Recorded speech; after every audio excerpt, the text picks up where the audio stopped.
Secuestrado Miguel Ayala, hijo del cantante de música popular Giovanni Ayala. Su camioneta fue interceptada por hombres armados cuando viajaba por la Panamericana entre Popayán y Cali. Junto a él también fue plagiado el manager de Giovanni Ayala.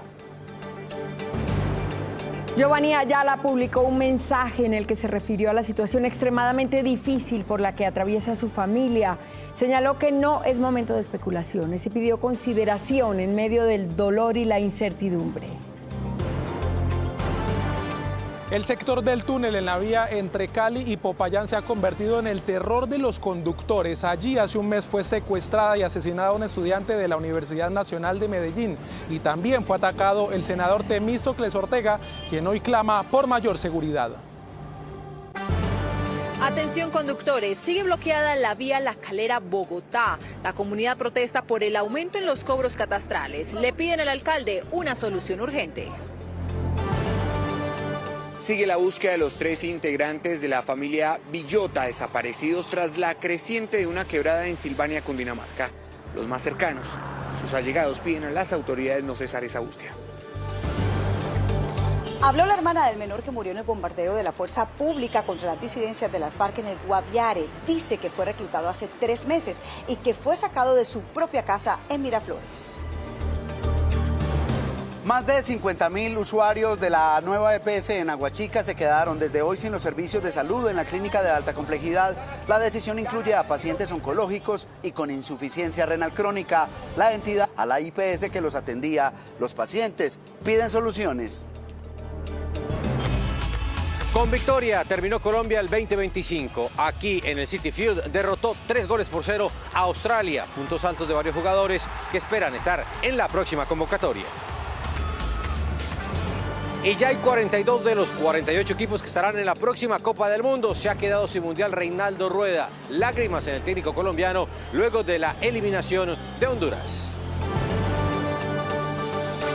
Hoy se conoció la lista de invitados nacionales e internacionales que asistirán a la 21ª edición del Hey Festival Cartagena, que se realizará del 29 de enero al 1 de febrero. Los detalles y los nombres se los cuento en minutos. Y en la información del entretenimiento los espero desde Expo Show 2025 para hablar de Vanessa Pulgarín. Nuestra representante en Miss Universo ya se enfrentó a las 2 pruebas de fuego, en donde demostró que definitivamente es una de las grandes favoritas del certamen. Las espero con esto y mucho más al final de la emisión.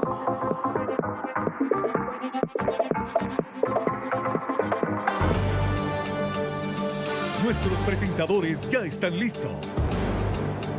Estamos en todas las regiones. Esto es Noticias RCN de las 12:30 del mediodía.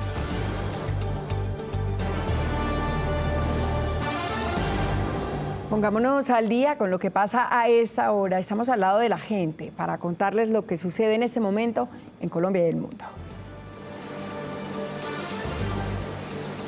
Inés María, televidentes, iniciamos esta emisión con una noticia que lamentamos profundamente porque suma a 2 familias en una angustiosa espera e incertidumbre que no debería vivir ninguna persona en nuestro país.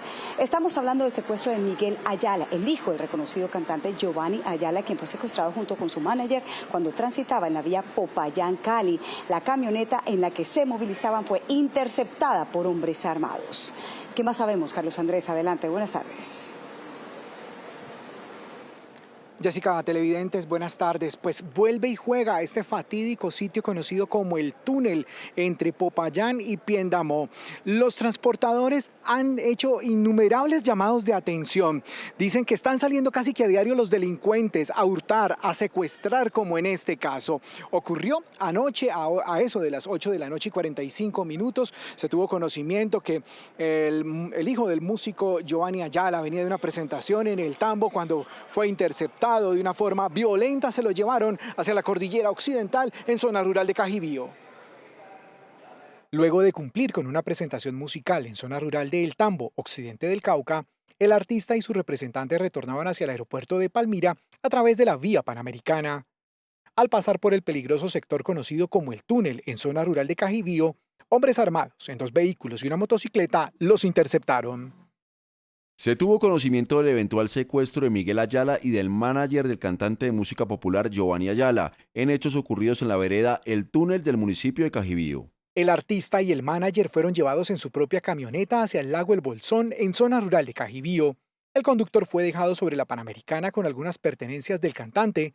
Por sus propios medios, llegó a Popayán a contar lo ocurrido. Nos levantamos con la noticia de que el señor Miguel Ayala fue secuestrado, y eso nos preocupa mucho a todos los músicos, puesto que ya hemos mirado muchas situaciones de violencia con músicos, con DJ, y acá en el Cauca la situación es muy complicada. Es ampliamente conocido por las autoridades que en este punto, conocido como el túnel, entre Popayán y Piendamó, los delincuentes salen a diario. El gobernador del Cauca ya lo había advertido. Se hace urgente la militarización total de la vía panamericana y más acciones contundentes que le devuelvan la tranquilidad a nuestro departamento. La policía del Cauca dispuso del grupo Gaula para investigar el secuestro del hijo del cantante y su manager. Así como lo manifestaba el vocero de los músicos del Cauca, hemos dialogado con otros artistas y nos dicen ¿por qué se meten con nosotros? Los artistas lo único que hacemos es llevar alegría, diversión, esparcimiento a estos sitios apartados, muchas veces donde también se vive con rigor el conflicto armado. Por eso, a la voz de los artistas, a la voz de Giovanni Ayala y de su familia, nos unimos en un sentido clamor: libérenlos ya. Inés María, la información desde Popayán. Carlos Andrés Gómez, Noticias RCN. Libérenlos ya, así es, Carlos Andrés. Pues Giovanni Ayala, padre del joven secuestrado, publicó un mensaje en el que pidió consideración en medio del duro momento para su familia. Varios artistas expresaron su solidaridad en medio de la crítica situación. Yo no sé si es dañar mi cordura o vivirlo de nuevo. Después de conocerse la lamentable noticia del secuestro de Miguel Ayala, su hermana Valentina envió un contundente mensaje a través de redes sociales con el que pidió prudencia y respeto por el difícil momento que atraviesa la familia. Les pido por favor respeto y prudencia. No es momento para comentarios hirientes, especulaciones ni juicios fuera de lugar. Su papá, Giovanni Ayala, compartió el mensaje de su hija, extendiendo su agradecimiento por la solidaridad y empatía en medio de la situación. Agradecemos a quienes han mostrado apoyo y empatía. Lo único que pedimos es consideración por el dolor y la incertidumbre que estamos viviendo. Inmediatamente las redes sociales se abarrotaron mencionando a los artistas, pidiendo la pronta liberación y regreso a casa del artista de 23 años. Dios, tráelo sano y salvo a su hogar. Que el ejército celestial lo cubra. Oramos por ti. Sus colegas también lamentaron el hecho. Te tenemos en nuestras oraciones. Dios quiera que todo se aclare, que vuelvas a estar con tu familia completica, parcero. Mucho ánimo, pues. Dios me los bendiga. Un abrazo. Artistas, seguidores y familiares, todos piden por el pronto regreso de Miguel Ayala a su hogar. El secuestro del hijo de Giovanni Ayala expone y evidencia mucho más la difícil y crítica situación de inseguridad que se vive entre Cali y Popayán, en el sector El Túnel, que es dominado por disidencias de las FARC, al mando de un hombre conocido con el alias de Marlon y señalado de ser el responsable de secuestros, de ataques terroristas y de masacres. Allí, recientemente se reportó el secuestro y posterior asesinato de una joven estudiante universitaria. Esto es lo que ha pasado recientemente en esta región del país. La zozobra entre Cauca y Valle del Cauca es generada por dos estructuras de las disidencias de Iván Mordisco que integran el bloque occidental Jacobo Arenas bajo el mando de alias Marlon. Específicamente, el Frente Jaime Martínez, presente en Buenaventura, Cali y Piendamó, liderado por alias Jairito, es responsable de asesinatos, emboscadas y atentados terroristas como el perpetrado en agosto contra la Escuela Militar de Aviación en Cali, que dejó 7 muertos. Estas estructuras se financian con el tráfico de estupefacientes y la minería ilegal y estarían detrás de secuestros extorsivos como el de Miguel Ayala. Los que nos han cometido estas acciones terroristas en la última semana, y por la información que tenemos de la noche anterior, de acuerdo a las labores de vecindario que adelantamos en el lugar, con otros vehículos que se movilizaban hacia Cali, se movilizaban hacia Popayán, es que presuntamente son integrantes del Frente Jaime Martínez que delinquen en esa jurisdicción los que han cometido este secuestro. En el sector El Túnel, una vía entre Popayán y Cali, se ha convertido en el recorrido del terror, donde se producen ataques, secuestros y amenazas a quienes pasan por ahí. Uno de los corredores viales estratégicos es el paso de Miranda hacia Florida. Ese es un paso estratégico. O por ejemplo, los que son de Timba hasta Robles. O por ejemplo, los que van de Cali hacia Jamundí. En este punto también delinquen el frente Dagoberto Ramos, otra estructura del bloque occidental que estaría detrás de ataques como el perpetrado contra el senador Temístocles Ortega y el plagio de la estudiante Angie Tovar, asesinada en esta zona. Ya lo veían, ya lo dijimos, en este mismo punto, en el túnel, en donde pues estructuras armadas como la de del Frente Jaime Martínez, de la disidencia de alias Iván Mordisco, ocurrió este nuevo secuestro, pero también hace un mes asesinaron a la joven estudiante Angie Tovar, quien pues aquí en Noticias RCN, por supuesto, no hemos olvidado. Esto fue lo que nos contó su familia en su momento sobre el caso. La vía entre Popayán y Piendamó no solo se ha vuelto escenario de atracos por parte de grupos armados ilegales y delincuencia, sino también ha cobrado vidas, como la de Angie Paola Tovar, estudiante de la Universidad Nacional de Antioquia, quien junto a su compañero Adrián Marcillo fueron encontrados sin vida después de su desaparición el 27 de agosto. Ellos viajaron de Huachucal, prácticamente mi hija viajaba para Medellín a terminar sus estudios. Jóvenes que viajaban con la ilusión de acompañar a Angie a cumplir su sueño de ser ingeniera de la Universidad Nacional de Antioquia. Que se esclarezca y que se saque los culpables de tan fatal crimen. La familia de Angie Tovar y Adrián Marcillo, víctimas de la inseguridad sobre la vía panamericana, exigen que la justicia avance con la investigación, mientras que también piden presencia permanente de uniformados en este corredor vial que conecta al sur con el centro del país. A propósito de esta delicada situación de orden público en este importante corredor, el senador Temístocles Ortega, víctima de un ataque armado en esa misma vía, dice que no le han reforzado su esquema de seguridad. Asegura que la UNP no ha respondido a sus peticiones. El senador Temístocles Ortega advirtió que pese a haber sido víctima de un atentado el pasado viernes, aún no ha recibido refuerzo en su esquema de seguridad por parte de la Unidad Nacional de Protección. ¿Qué ha pasado desde ese momento? Absolutamente nada. Estoy aquí en Bogotá, tengo por supuesto dificultades para ir al Cauca, no voy a ir al Cauca en las mismas circunstancias, el departamento sigue exactamente igual y peor. Ortega aseguró que desde hace meses había solicitado que aumentaran sus medidas de protección. Yo conversé personalmente con el director de la UNP, con quien hay que decirlo es muy difícil conversar. Ahí no hay diálogo. Y es que justamente hoy en esa misma vía donde ocurrió el atentado en contra de Ortega fue secuestrado el hijo del cantante Giovanni Ayala, un hecho que vuelve a poner en evidencia la crítica situación de seguridad en la región. Y más hechos de violencia en esa región del país, en el departamento del Cauca. Una violenta arremetida por parte de las disidencias al mando de Iván Mordisco se registró en el norte de este departamento. Hombres armados atacaron la estación de policía del municipio de Jambaló, desatando horas de pánico entre la población civil. El hostigamiento, que comenzó en la madrugada, dejó un saldo preliminar de 7 policías heridos por las esquirlas de los explosivos. Lamentablemente, un menor también resultó impactado. 7 policías heridos y un menor que también fue impactado por estos ataques. La alcaldesa del municipio de Jambaló desde muy temprano, articulando con ella también con la Guardia Indígena para que podamos nosotros, entre todos, porque esta es una situación que merece que todos estemos juntos. Y es que en norte de Santander hay preocupación por la ola de secuestros registrada en el municipio de Tibú. Miren, en menos de 24 horas 5 personas fueron retenidas en contra de su voluntad por grupos armados que delinquen en la zona. Brandon, buenas tardes. ¿Ya sabemos quiénes son estas personas?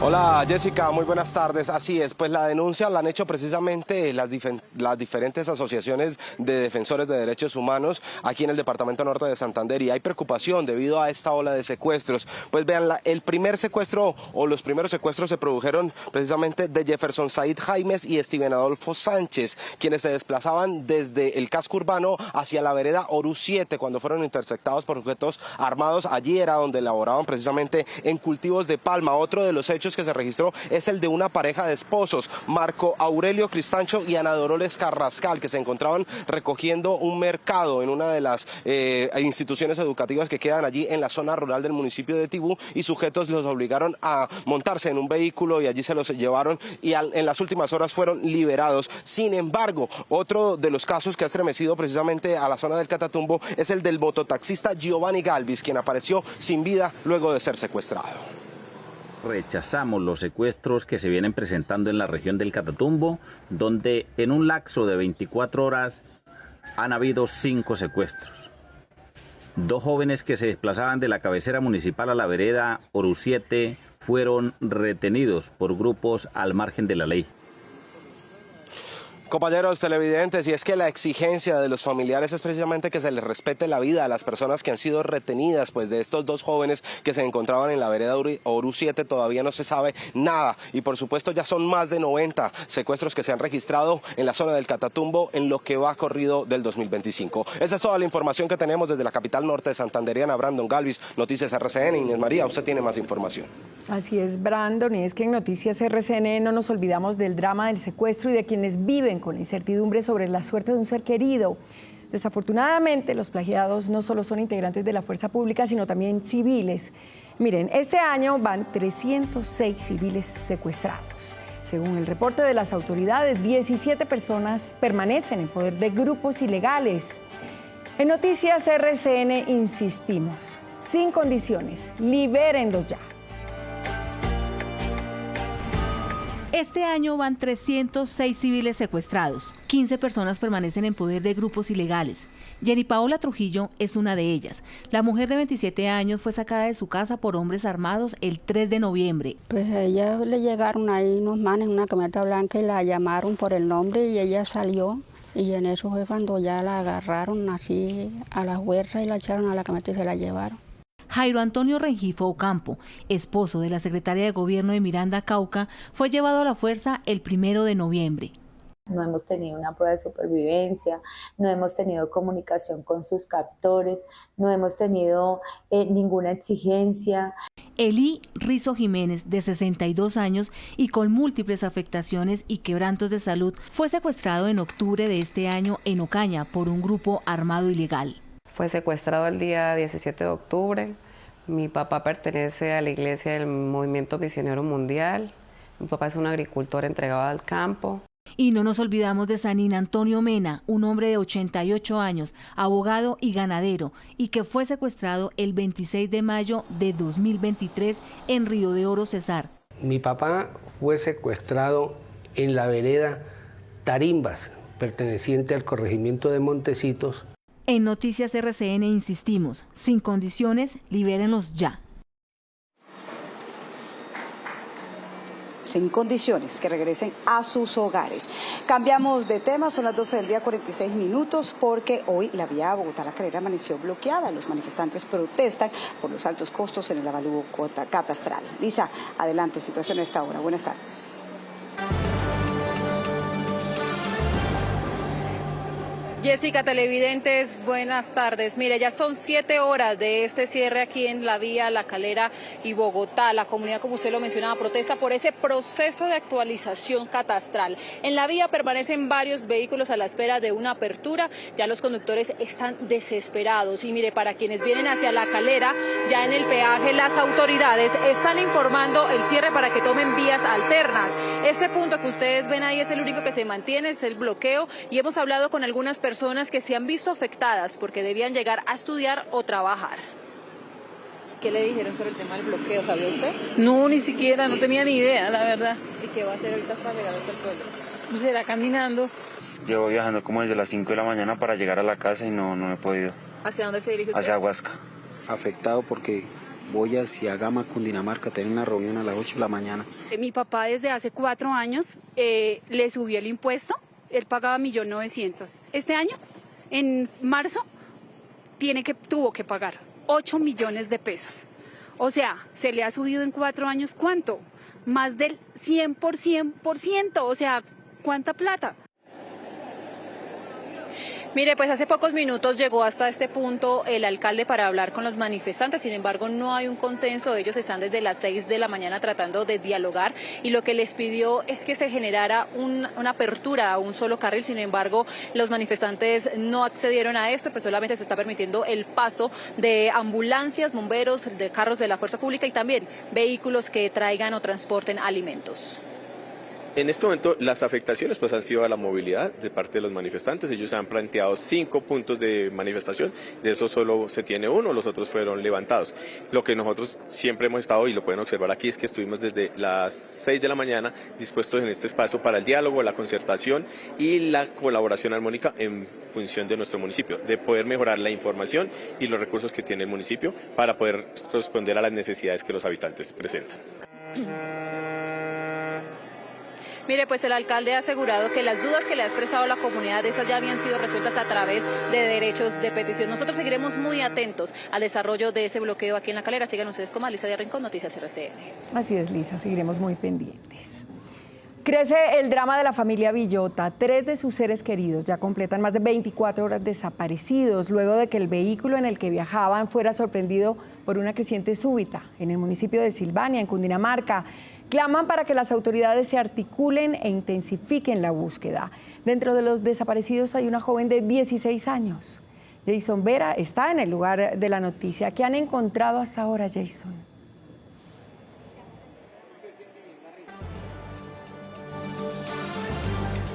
Inés, ¿qué tal? Un cordial saludo para usted, para nuestros televidentes. Continuamos en Silvania, Cundinamarca. Mire, hablamos con la familia Villota.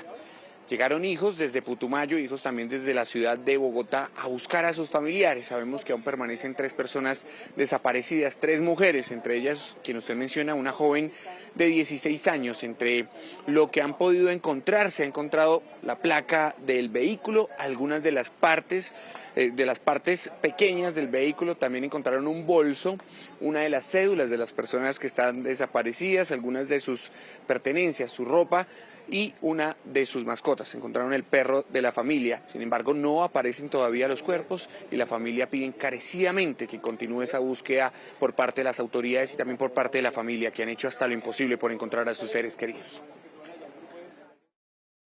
Esta fue la última conversación que tuvieron los hijos de la familia Villota con sus padres. Ana Lucía, hoy desaparecida, escribió sobre las 8:44 de la noche que iban por Cumaca en un aguacero total. Sobre las 9:30 llegaron a este puente en el sector del Hato y ahí empezó la tragedia. Preciso en el momento en que ellos van pasando, así como viene este carro, van pasando, se vino la creciente, elevó el carro y dio tracción y lo mandó por la parte de acá atrás, por esa parte. Aquí se hizo un remolino, lo mandó por acá debajo del puente y fue para allá. Su papá, don Segundo, apareció metros adelante sin signos vitales. Sara, su sobrina de 22 años, logró salir con vida, pero Ana Lucía, su hermana, y Sofía, de 16 años, aún no aparecen. Que vengan, que nos ayuden con su búsqueda, que empiecen desde cero, desde el puente hacia abajo, por todas las orillas, porque tengo entendido que los organismos están desde el agua hacia abajo, no empecemos otra vez. La búsqueda continúa con la ayuda de la Policía de Rescate, el Ejército y la Cruz Roja. Mire, y del otro lado está la otra emergencia, las más de 60 personas damnificadas. Estamos en el barrio La Esperanza, en donde se ha unido la comunidad y donde avanzan pues esas labores de ayuda. Están haciendo un almuerzo comunitario, están trayendo algunas ayudas, sobre todo de ropa, para aquellas personas que lo perdieron todo, pues al menos tengan algún sustento. Y otros han brindado sus hogares, el salón comunal y también algunos hoteles para que estas personas puedan pasar la noche en medio de esta emergencia. Se sigue haciendo el llamado a la comunidad para que ayude a aquellas personas damnificadas en el barrio La Esperanza después de esta creciente súbita en la quebrada de Yayata, aquí en Silvania, Cundinamarca. La tragedia golpeó el barrio La Esperanza, dejando más de 60 damnificados, entre ellos los hermanos Fernando y Guillermo, que hoy volvieron a su casa totalmente destruida. Estamos en riesgo, pero no tenemos otra solución, porque ¿para dónde vamos a coger? Y si el alcalde no nos da una solución, le podemos dar adecuadamente, ¿para qué? Pasaron la noche en el salón comunal, pero dicen que permanecerán en su casa e iniciarán de nuevo una reconstrucción pese al inminente riesgo. Ayer estuvo el día pues bueno, porque no llovió ni nada. Y anoche pues nos fuimos a dormir otra vez allá al salón comunal donde nos están dejando, pues por ahora más o menos podemos dormir ahí en ese mientras tanto, ¿no? Me llevó la mitad también, llena de barro, de palos, de mugre, de todo lo que quedó también. Por ahora piden a las autoridades municipales y gubernamentales un plan de reubicación en una zona sin riesgo que permita una vida digna. Son 17 predios afectados con pérdida total o parcial en Silvania, Cundinamarca. Bueno, mientras esto ocurre, avanzan también los trabajos de la gobernación de Cundinamarca aquí en la quebrada para dar de nuevo ese cauce original y que las viviendas que están aquí muy cerca pues no corran el riesgo que tuvieron el pasado lunes en horas de la noche. Yo por el momento me despido desde Silvania, Cundinamarca. Jessica de la Peña tiene más noticias RCN.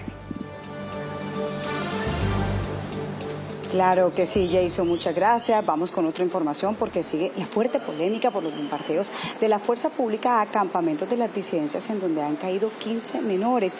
Expertos en la defensa de sus derechos cuestionan la posición del gobierno. Dicen que estos deberían ser calificados como víctimas del conflicto. ¿Puede un gobierno considerar como perpetrador a un menor que ha sido víctima de reclutamiento? Para el ministro Pedro Sánchez, el estatus de combatiente no lo da la edad, sino el accionar. Sin embargo, expertos en derecho internacional humanitario cuestionan duramente dicha postura. Antes de realizar algún tema militar, se tiene que hacer una investigación si en el campamento, en el lugar donde se encuentran, no hay menores en un tema de investigación para poder proteger la vida de los infantes y que no sean tratados, aunque ellos estén armados, que no sean tratados como perpetradores, sino como víctimas. Los interrogantes para el gobierno Petro, porque esto iría en contravía de las normas internacionales. Se debe de hacer una investigación con antelación si hay menores. Eso está en el principio de París de 2007. Aseguran además que toda acción, incluso militar, debe tener en primer lugar los derechos de los niños. Los sitios donde todas estas afectaciones están claramente definidos. Lo que se requiere es prevenir. ¿Asumirá el Estado algún tipo de responsabilidad por la muerte de los 15 niños en los bombardeos, donde se debió identificar su presencia? Las normas internacionales lo condenan. Y detrás de la tragedia por este bombardeo en Guaviare, donde murieron 7 personas, hay historias que realmente destrozan, que conmueven. Conocimos el testimonio de una familia, la familia de un joven de 16 años. Llevaba 3 meses reclutado y cayó en este bombardeo. Hoy sus familiares exigen justicia. Detrás del bombardeo que dejó 20 personas muertas, entre ellos 7 menores, hay historias que duelen. Familias que hoy intentan comprender cómo la guerra alcanzó a quienes hasta ahora empezaban a vivir. RCN conoció la historia de un menor que cayó en el bombardeo. Un adolescente de apenas 16 años que la guerra arrancó del seno de su vivienda. Éramos apenas 2 hermanos, él y yo. Éramos 2 niños nomás. Él era un muchacho que él estudiaba, era muy apegado a los dos, éramos inseparables. Tras varias semanas de incertidumbre, se enteró de la que advierte es la peor noticia de su vida. Cuando miré Facebook, miré la lista y pues apareció ahí mi hermano. En medio del dolor, expresó un profundo reclamo al gobierno nacional. En ese momento sabía que había menores de edad y así no le importó que murieran todos esos jóvenes, no solo mi hermano. Hoy, mientras el país sigue exigiendo explicaciones y responsabilidades, la familia espera el traslado del cuerpo al departamento de Guaviare. Y una delicada denuncia hace la representante Catherine Juvenado. Dice que no solamente serían 15 los menores caídos en combate, que según cifras de medicina legal habría otros 2 menores fallecidos precisamente en enfrentamientos en Argelia, Cauca, y que además también habría otros 25 menores también muertos en combates entre la fuerza pública y grupos armados. Un total de 17 menores fallecidos en bombardeos durante este gobierno, pero además estamos denunciando que estos no son los únicos menores fallecidos. Tenemos 25 menores de edad fallecidos adicionales a los de bombardeos para un total de 42 menores fallecidos. Estos 25 en aparentemente enfrentamientos con la fuerza pública y fueron muertos por arma de fuego a causa de la fuerza pública. Avanzamos con más noticias. El drama de usuarios de la nueva EPS es la radiografía de un sistema en crisis.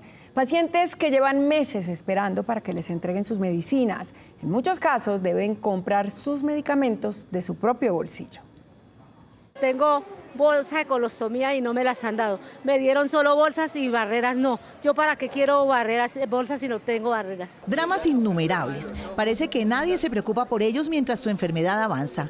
Pacientes de la nueva EPS acuden a pedir sus medicamentos y la respuesta es la misma. Hace más de 5 meses atrás que no me han entregado el medicamento sacubitril, valsartán, la rosuvastatina y más bisoprolol. Y nos acaban de decir hoy que hace 4 semanas no les llega pedido de medicamentos, que están trabajando con las existencias que tienen, que no saben qué van a hacer cuando se les acaban. También avanzan las emociones que produce el incumplimiento y que normalmente apagan las defensas del cuerpo. Total indignación e indefensión ante el Estado, o sea, no podemos hacer nada. El bolsillo ya no resiste. Sí, el sacubitril o valsartán vale 360.000 pesos y con una pensión mínima, pues la verdad se ha dicho que no. Y lo mismo el rosuvastatina vale 70.000 pesos. Hay otro medicamento que vale 80.000 pesos y así. Sí, más de 500.000 pesos mensuales. ¿Dónde se está quedando el dinero? ¿Quién se atreve a solo escuchar los lamentos sin mover un dedo? Y más de 50.000 usuarios de la nueva EPS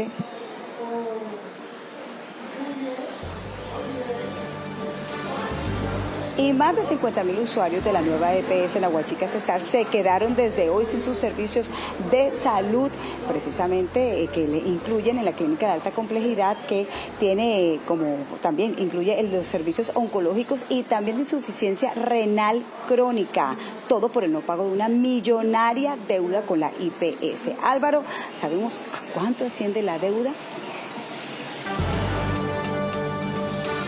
Mire, la deuda supera los 200.000 millones de pesos que en este momento la nueva EPS tiene con la clínica de alta complejidad en Aguachica y las del Caribe colombiano, razón por la cual le fue suspendido todo el servicio, incluyendo a los pacientes de mayor gravedad como los oncológicos y aquellos que tienen que hacerse sus diálisis permanente en esta institución de salud. En estos momentos, pues lo que manifiesta la parte directiva de la clínica de alta complejidad es que no se le han cancelado de manera oportuna y los acuerdos establecidos a comienzos del primer semestre de este año no han sido cumplidos por la nueva EPS. No hay la capacidad suficiente para poderlos atender en este momento y hay cerca de 50.000 usuarios del régimen subsidiado que en este momento no tienen salud en esta región del Caribe colombiano. Tenemos una situación bastante seria que nos tiene bastante preocupados y es con nuestros pacientes de nueva EPS.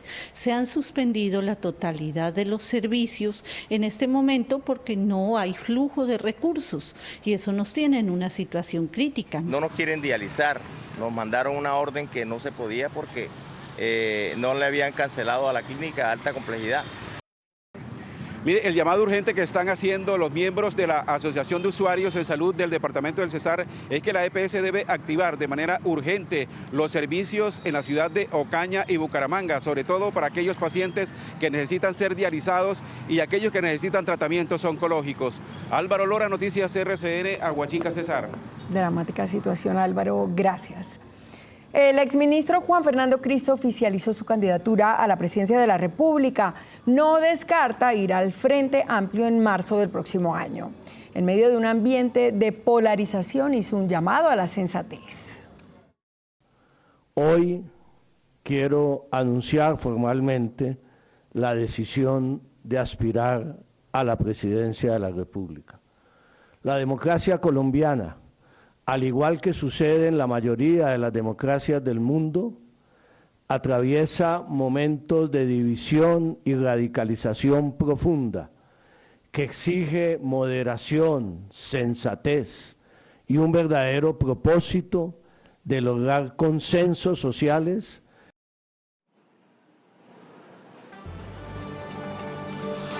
Hay polémica en la industria textil y agrícola del país. El gobierno eliminó los aranceles para la importación de algunos insumos como los hilados de algodón. Pues ante esta decisión, fabricantes, empleados del sector y hasta los propios cultivadores advierten que la producción nacional estaría en riesgo.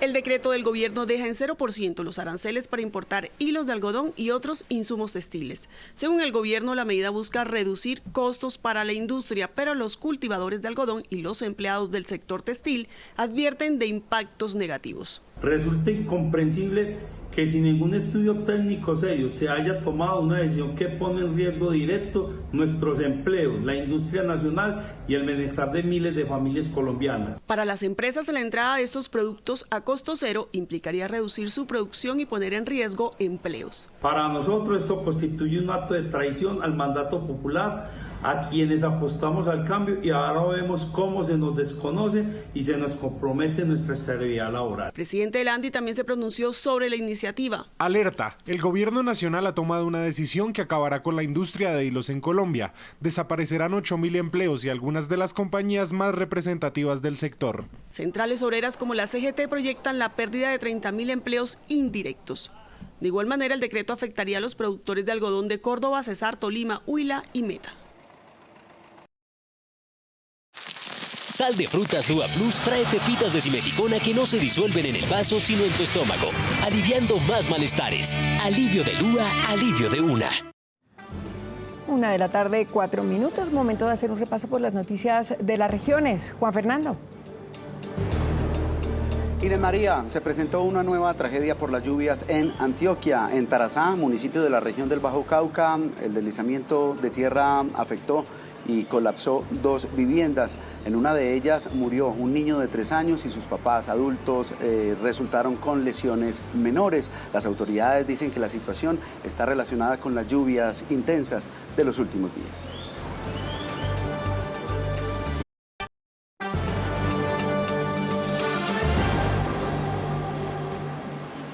Una de la tarde, 36 minutos. Gracias por continuar con nosotros aquí en Noticias RCN. Aquí, precisamente en Cartagena, en donde se está realizando la 8ª edición de la Cumbre de Petróleo, Gas y Energía. El presidente de Ecopetrol, Ricardo Roa, dice que ya se está cerrando el déficit en el Fondo de Estabilización de Precios de los Combustibles. Juan David, buenas tardes.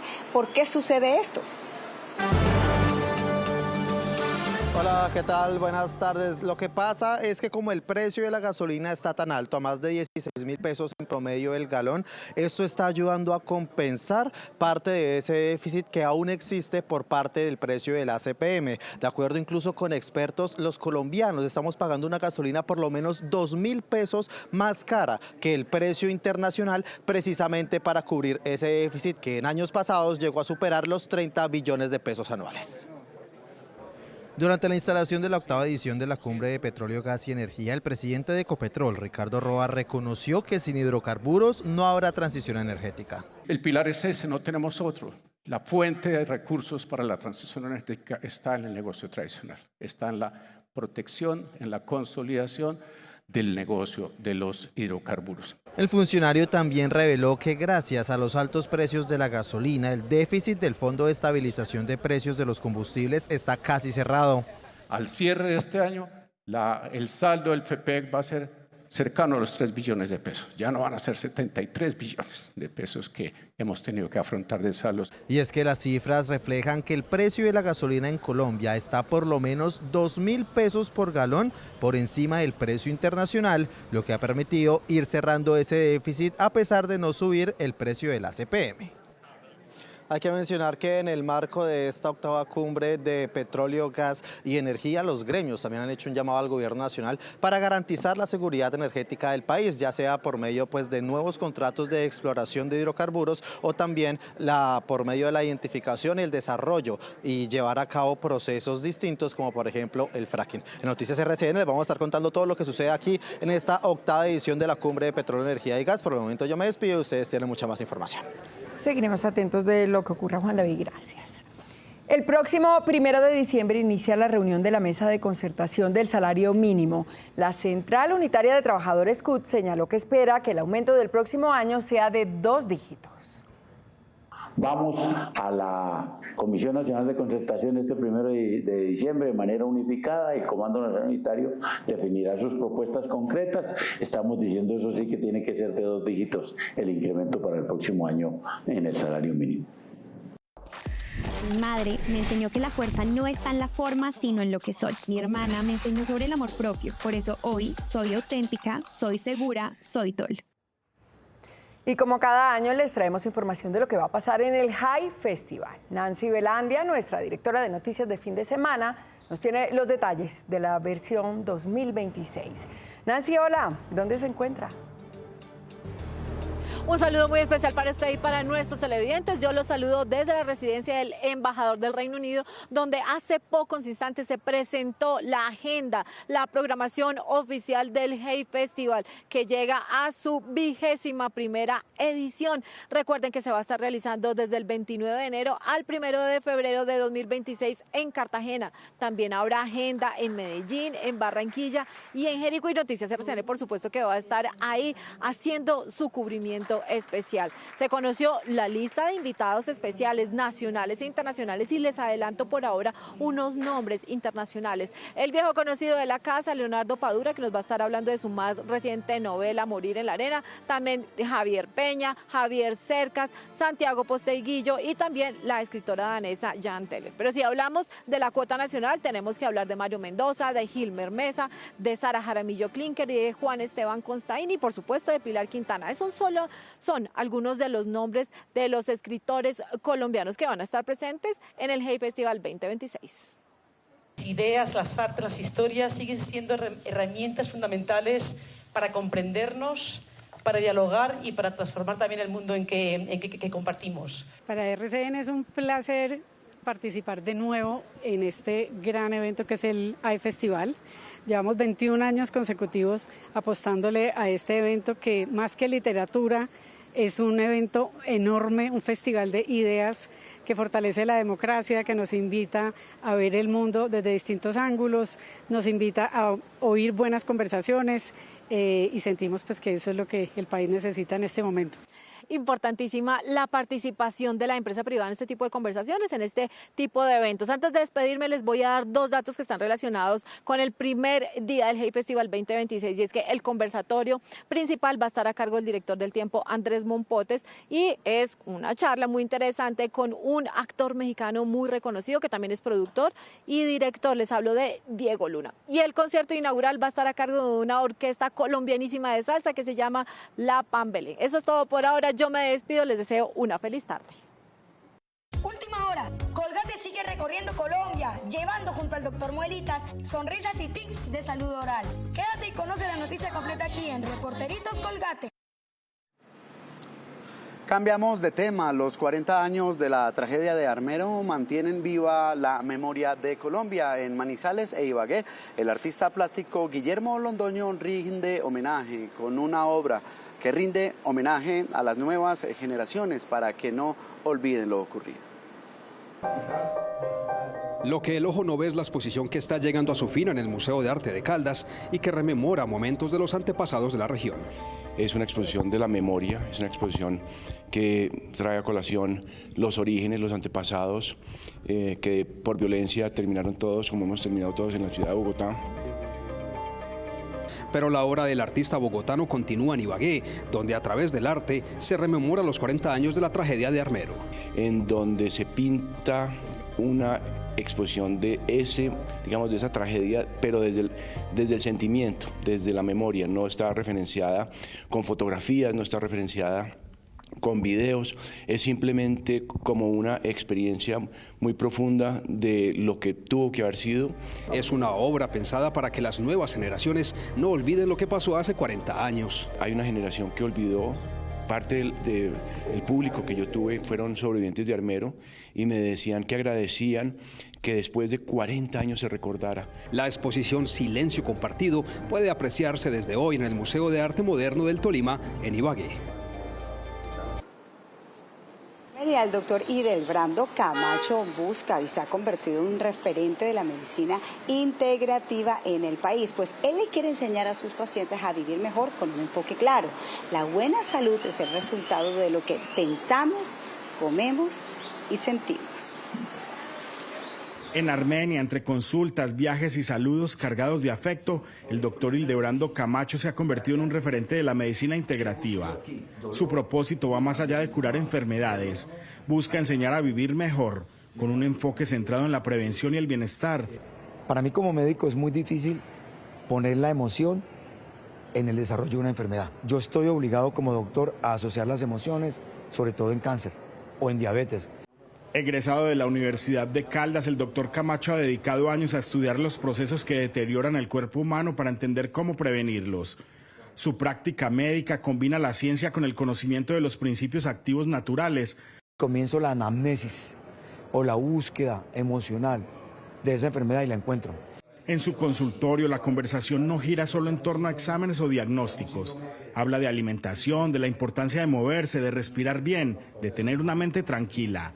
Conozco al doctor Camacho, me invitan a su tratamiento y la pérdida de peso paró.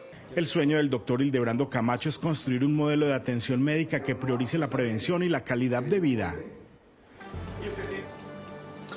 1:45 p.m. Vamos a una pequeña pausa para comerciales, pero ya volvemos con más noticias de nuestras regiones.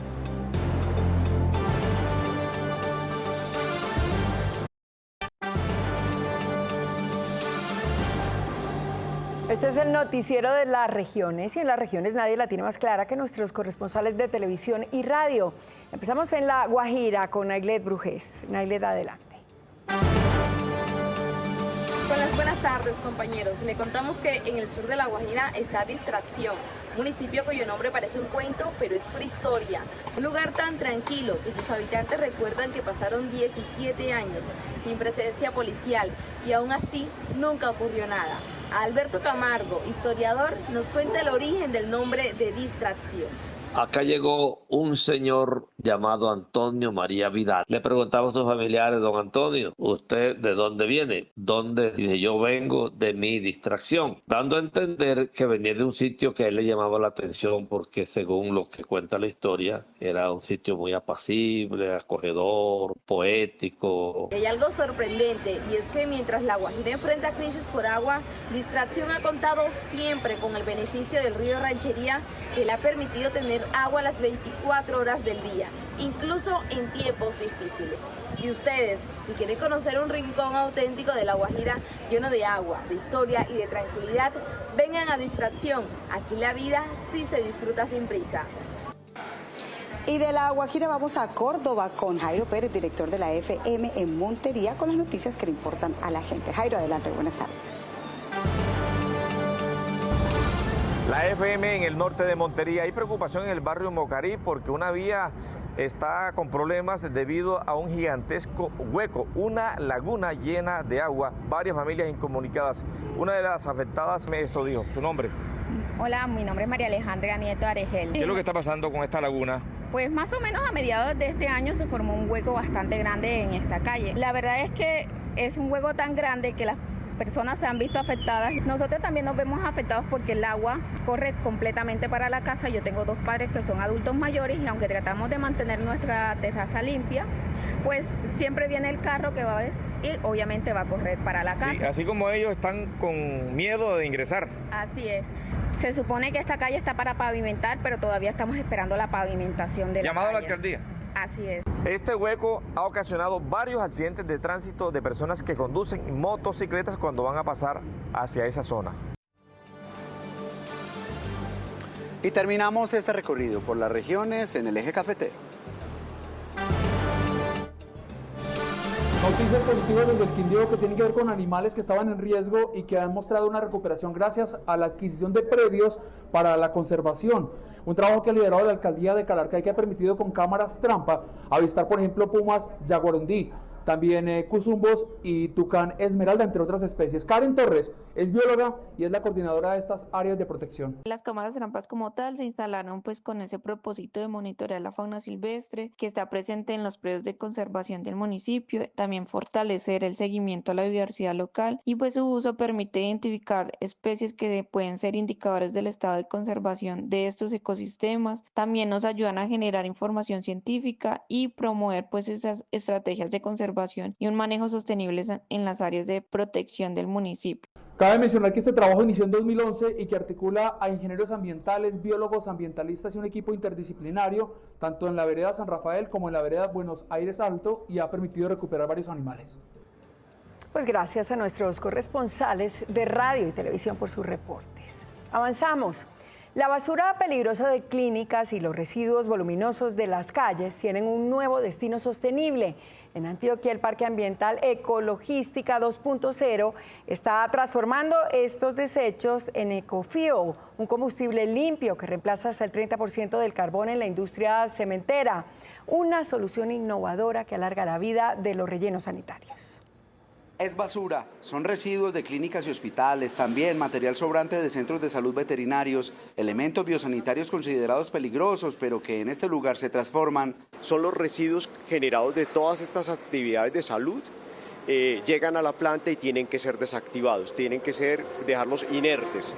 Al Parque Ambiental Ecologística 2.0 llegan cada mes 8.000 toneladas de basuras, que incluyen desechos industriales y domiciliarios. Que recibimos, por ejemplo, todos los voluminosos clandestinos que las personas dejan en las vías, en las calles, las poltronas, los sofás, las camas, los colchones, por ejemplo, y son materiales que si no llegaran acá terminarían necesariamente en el relleno sanitario. Y esa energía limpia se llama ecofuel, un combustible que termina así en grandes paquetes que son llevados a las industrias cementeras de Antioquia y que les permite reemplazar entre un 15 y un 30% el combustible convencional como es el carbón. El Parque Ambiental Ecologística 2.0, que usa vehículos eléctricos, se alimenta en gran medida con paneles solares y recircula el agua, es un aliado clave para aumentar la vida útil y la capacidad de los rellenos sanitarios. Al Salón del Automóvil 2025 llegó General Motors, una marca que revoluciona su portafolio con las últimas innovaciones en potencia y movilidad. Con un stand lleno de tecnología, experiencias inmersivas y autos de última generación, General Motors se convierte en una de las paradas obligatorias para los visitantes en el Salón del Automóvil. Chevrolet sorprende con diseños renovados, avances en seguridad, conectividad inteligente y propuestas sostenibles que marcan el camino hacia el futuro automotor. Este año presentan 8 lanzamientos, algunos de ellos son el Spark eléctrico, Tracker, Captiva, Captiva eléctrica, híbrida y Onix Hatchback.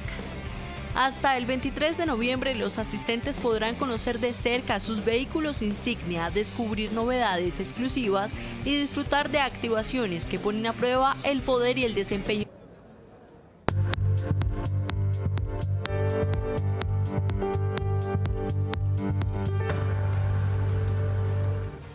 Y mucha atención, el gobierno de Donald Trump habría rechazado una propuesta de Nicolás Maduro para abandonar el poder en 2 años. Así lo reveló un artículo del diario The New York Times. De otro lado, en una entrevista con la cadena Telemundo 51, un testigo protegido por la Unión Americana reveló detalles de una presunta cooperación entre el régimen madurista y el ELN dentro del territorio venezolano. Según el artículo de New York Times, el gobierno de Estados Unidos habría rechazado la propuesta de Nicolás Maduro de renunciar en 2 años, ya que les habría parecido mucho tiempo para que dejara el poder. Esto en medio de una ronda de negociaciones a través de canales indirectos. El medio también revela que el Pentágono estaría planeando ataques contra unidades militares cercanas a Maduro. Y en entrevista con Telemundo 51, Reyes Hernández González, un empresario venezolano que dice ser protegido por el gobierno de Estados Unidos, reveló que el gobierno estadounidense seguiría de cerca los pasos de Maduro. Este país sabe dónde está Nicolás Maduro ahorita, qué hizo a las 10 de la mañana, para dónde va, qué come. También denunció que el régimen madurista protegería más de 500 pistas donde estarían campamentos del ELN en Venezuela. Están resguardados por el ejército venezolano, autorizados por Padrino López, autorizados por Diosdado Cabello, están recibiendo armamento. Ahí están los campamentos del ELN, ahí están las pistas donde despachan cocaína. Por su parte, Nicolás Maduro hizo una vez más un llamado a la paz y consagró a Venezuela a Dios. Y mientras crece la presión contra el régimen de Maduro al interior del país, también aumenta la persecución contra la disidencia. Una mujer fue condenada a 30 años de cárcel por difundir un audio criticando al madurismo, así como lo oyen. Esta es la historia. No sé hasta cuándo vamos a tener que seguir soportando esta dictadura de Maduro que nos está matando de hambre a todos los venezolanos, Dios mío. Ya no hay comida, no hay medicinas, cada día es más difícil y uno siente que nadie escucha. Por favor, que alguien haga algo. Quien se escucha en el audio es Maggie Orozco, una mujer de 65 años que desempeñaba como médico general. Con dolor expresa la realidad que viven millones de venezolanos, pero al hacerlo pagó un precio muy costoso, su libertad, de la que fue privada desde el 5 de agosto de 2024, luego de que fuera denunciada por supuestamente incitación al odio. Todo por un audio que difundió en un grupo de WhatsApp y que era crítico al régimen de Maduro. Ese día fue arrestada en San Juan de Colón, en el estado Táchira, fronterizo con Colombia. El 15 de septiembre, un mes después de su arresto, sufrió un infarto, pese a ello continuó detenida. Y el 14 de noviembre de este año fue condenada a 30 años de cárcel tras ser acusada de traición a la patria, incitación al odio y conspiración. De visita en Madrid, la ministra de Relaciones Exteriores, Rosa Villavicencio, informó que la Cancillería envió una nota verbal al gobierno de Estados Unidos pidiendo explicaciones formales sobre la inclusión del presidente Gustavo Petro en la llamada lista Clinton. Solicitó el retiro del mandatario de dicho listado. La inclusión del presidente y su familia en la lista Clinton es bastante injusta, ¿no? Es como un castigo a Colombia en cabeza del presidente, porque el presidente es el jefe de Estado y es el presidente legítimo de nuestro país, y incluirlo ahí pues realmente es una situación muy negativa, tanto para él personalmente y todo lo que implica, como para el país. Cada paquete que enviamos es mucho más que una caja. Es un sentimiento que cruza fronteras. Recolectamos en tu casa y se lo entregamos a los que amas. Hazlo fácil, hazlo Agilex. 2 de la tarde, 4 minutos, pausa para comerciales, pero antes, las 3 del día con nuestro jefe de misión. Fue secuestrado Miguel Ayala, el hijo del cantante de música popular Giovanni Ayala. Ocurrió en la vía entre Popayán y Cali. Delincuentes armados interceptaron el vehículo y pues se lo llevaron. En un emotivo mensaje, pues por supuesto que el cantante pidió por la liberación de su hijo. En este momento mi familia y yo estamos atravesando una situación extremadamente difícil. Les pido por favor respeto y prudencia. No es momento para comentarios hirientes, especulaciones ni juicios fuera de lugar. Y no para la conmoción en el país por la muerte de 15 menores en medio de bombardeos de la fuerza pública en al menos 3 departamentos. Hoy hablamos con la hermana de uno de estos menores. Cuenta que se lo llevaron hace 3 meses de su casa. Era un muchacho que él estudiaba, era muy apegado a los dos, éramos inseparables. Y la última, las manifestaciones en la vía entre Bogotá y La Calera, que causaron enormes trancones. Los manifestantes piden que disminuyan el avalúo catastral de sus apartamentos porque los impuestos les llegaron muy costosos.